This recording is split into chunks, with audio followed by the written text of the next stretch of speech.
First shot. We'll see how it works.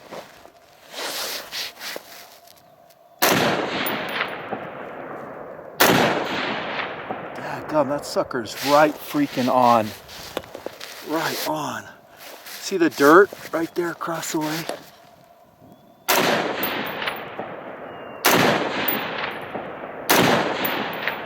Wow. Let that rock right there.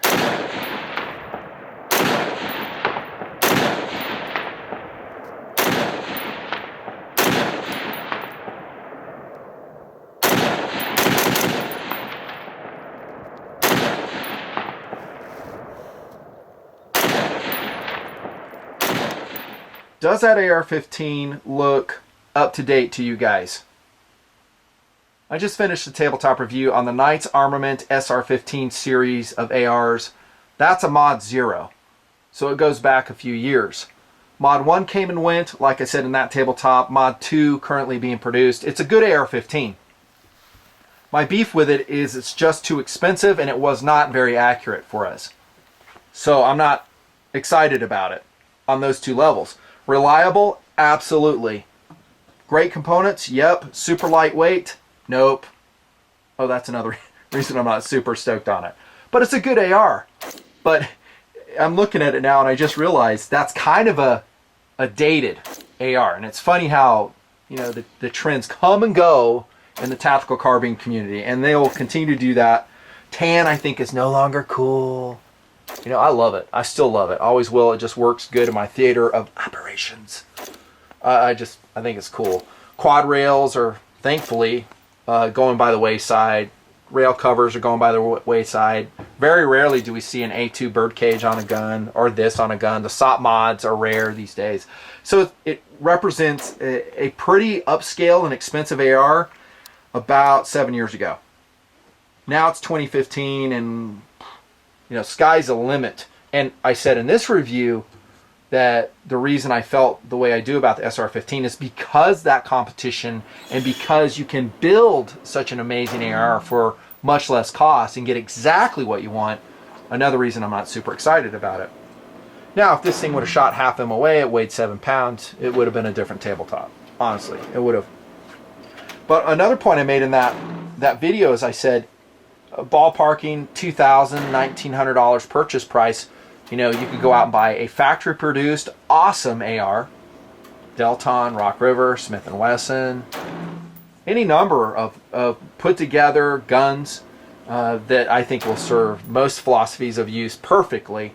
But this video is about us not doing that and reaching into our parts bin and building what actually ended up to be a pretty damn impressive AR. I'm shocked and how much I like this gun. Say hello to the TNP Franken build. And here's the funny part, man, is I'd rather have this gun than that gun. It's not even close. Not even close. This gun outshoots that gun from my own testing.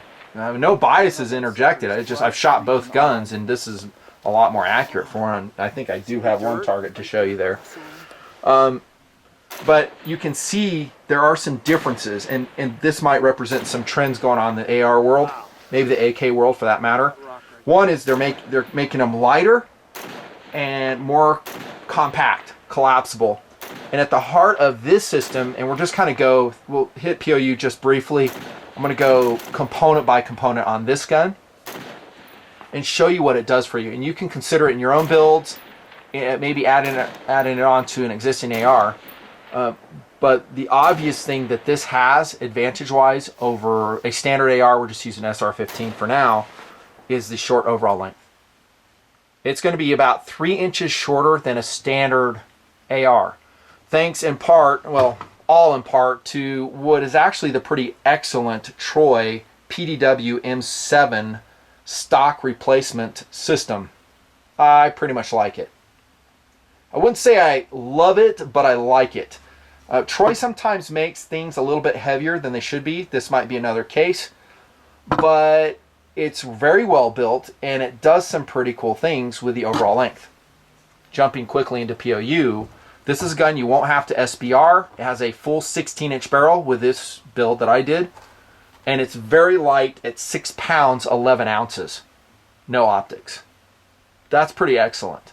And look at how short that thing is. The stock. It replaces your buffer tube, your buffer spring, your buffer with proprietary and patented Troy built parts. And if you're wondering, it is totally reliable. That would be the first question I would ask too. That's great, man, but did it ruin the reliability of the otherwise pretty excellent DI system? Answer is no, it was totally reliable. There are some downsides though. One is you're going to have a very short length of pull with the M7 system by Troy. Okay, it has a 6-position collapsible, and it always makes me laugh. 6 positions? Who's going to shoot it right here? Are there people that short? Munchkins, maybe. Everyone pretty much will extend it all the way out, and even then it has a very short length of pull. But this is kind of a compromise you're going to make with the PDW system, because you want that compactness, you want the carryability and the stowage capabilities of the gun. So you're not going to have a super fat butt pad. You can see it's trim. I put some athletic tape on there because it was slipping around on us. And it's going to be short length of pull. There's really no change in that. I should say, not easily. You could put a bigger butt pad or butt section on it. Maybe make it yourself. Maybe Troy can make it if there was a demand. But I just don't know. I mean, why do that and lose the compactness and the trimness and the lightweight of it? I think it's about 6s, by the way, on the Troy PDW system. So you lose all the buffer spring, your stock, it's going to weigh about the same, in case you're wondering. This might be an ounce heavier when it's all said and done, because this is CNC milled aluminum here. These are steel stock bars. You can see the notches in there, and here's your adjustment system. So you'll depress this one, and it's very well made, and it's very positive. And it basically, the only thing wiggling is this side to side, but forward and back, it's almost nominal. Nothing there. Installing it is interesting. It was a process for me to learn about it. I probably did it the stupid way, which sometimes I'm known for in life. In other words, I didn't take off the front takedown pin. I should have taken the whole upper off, and that would have been a lot easier. The way I did it is I just removed the rear takedown pin, I pivoted the upper out of the way, took all those parts off, and then I put the screw-on PDW replacement part on it, and I did Loctite it with blue Loctite, and I used a strap, you're seeing some photos now, a strap tightener to tighten as good as I can, and through hundreds of rounds shot, it hasn't come loose, and it's been great. The takedown, in case you're wondering, is going to be different and kind of a pain in the butt, to be honest. You'd pop off, and I'm doing it here for time, but you pop off both takedown pins. You're going to have to wrangle that bolt carrier out of the way and take it off that way, because this part kind of extends into the upper, if memory serves. But once you get both these off, they'll come right off. It's cool though, and all the parts inside, high quality. I didn't see any issues with them at all. I think they'll be extremely durable. It is expensive too. This is really expensive. Like $500 is MSRP. You can get it for less. You can use my discount code. I'll have some links in the bottom if you want a Troy PDW system. I really think it kind of gives you a submachine gun length AR-15. That's why it's so expensive. And Troy knows this. They're like, there's nothing really out on the market like it. It's 100% reliable from our shooting. The cheek weld, by the way, is okay. I wouldn't want to shoot on this in like 0 degrees Fahrenheit. It would be unpleasant. I dig it though. It's cool. Doodle really loves it, and the crew members that shot it were really liking it as well. Tiny butt section here. That's what she said, right? Other components of the build that kind of add to this, and again, I'm just leaving that on the table because it's representing factory built, even upscale factory built AR-15s, goes as follows. H&K grip. Doodle put that on. I actually love it. It's a great grip. Looks a little bit different, but man, is it comfortable. The receiver is by a company called ASXTS. I'm not sure if they're still in operation, to be honest with you. It's a cool billet receiver. Flared magazine well. It's got full ambidextrous controls on it. Safety selector, left side, right side. Bolt release, left side, right side. Mag release on both sides too. So it would be a good ambi option for lefties out there. The thing I don't like about it, this receiver, is because it is billet, it's heavier. If I used a regular 7075 forged lower for our Franken gun here, I bet you'd be weighing 6 pounds, 6 ounces, 6'8". I'd say 4 ounces, maybe less, but 2-3 ounces easily, because there's a lot of metal here in these ambidextrous controls that I really don't need. A lot of metal in the billet milling here. It is high quality. It looks cool. You know, it is different.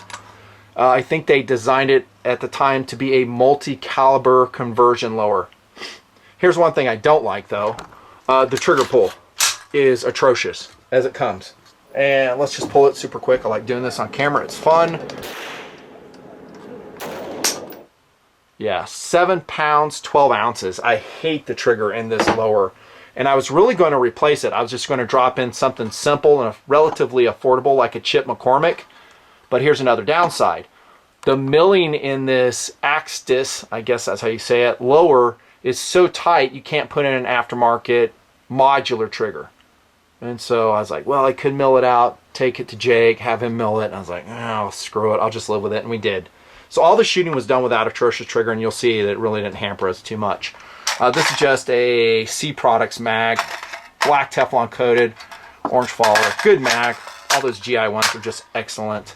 Troy battle sights on this one. I have determined, by the way, I don't like their diopter sights. Those triangular ones, I've shot with them, hate them. The standard circular rear are perfect. I bought this set, I don't know, about 5 years ago. Great irons. And I think all the testing was done with just irons. Back to the philosophy of use. For us, this is a motorcycle gun, an emergency active shooter gun. Irons only. Super light, super trim, can go anywhere. Made possible again by the Troy PDW. So that's kind of where I'm at right now. Subject to change. Alpha, speaking of dated, Troy Alpha Rail, I guess key mods are now the thing. That may or may not, you know, hold true. You know, 5 years from now, we may be saying, hey, key mods suck. I still love the Alpha Rail. I'm not, again, drinking the Kool-Aid of any manufacturer. It's just what works, and this works. It's trim, it's lightweight. You will add some weight putting a pick rail on there. Just love the Alpha Rails. They're super stable, too. I've never had one shift on me, ever. And that will take us to the barrel, which incidentally just showed up in our post office box one day. Didn't want it, didn't ask for it. There it is, Black Hole Weaponry AR-15 barrel. When I first got it, I was not impressed at all. I was like, it looks goofy. Looks like a paintball barrel. You know, it's got the black with the silver spiral fluting. It's got like the tank, I call it the Tiger tank type of compensator on it. I don't know, digging it.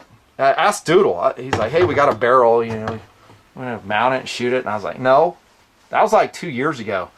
But when all these other parts kind of just dropped into our laps, I needed a barrel, and there it was. Sound familiar? I was like, well, I got that barrel. I might as well try it. See if it works. And let me tell you this. Of all the parts on this gun that surprised me with their performance, this barrel was tops. I mean, here's a target right here. Now, granted, this one's only 25 yards with the TNP Franken AR with irons. Damn, son. That's irons with American Eagle. This is white box.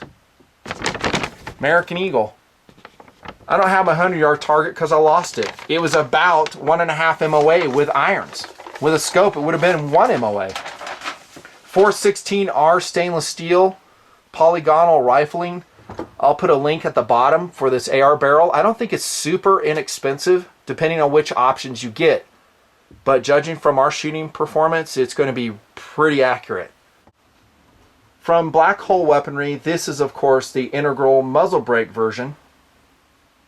Downsides would include blowing out your eardrums if you're standing to the side of it. Make sure you have some really good hearing protection. Not awesome. Upsides, though, are its simplicity. And I like that more than I thought I would. You don't have to buy anything else. It's already there. It's permanently attached, and yes, the gas block will slip over it. It's 0.75 inches in diameter. And it does work. It did reduce muzzle rise. You'll see some video of us shooting it. I like it overall. I do miss having the capability to put on a can, but again, getting back to the philosophy of this gun, it's kind of an emergency AR-15 to be super portable, super simple, and apparently super accurate with this barrel. I'm pretty impressed with it. So there you go. Overall, I would give this likability scale, everything taken into account, I'll do it on camera, 8.5 to 9 out of 10. I'm going to deduct, you know, maybe a half a point for the ergonomics here, the short length of pull on the PDW system. Again, the upsides are compactness, portability, doesn't extend out far enough. Everything else is good. Receiver on this, ASXTS, is a little bit heavy. I talked about that.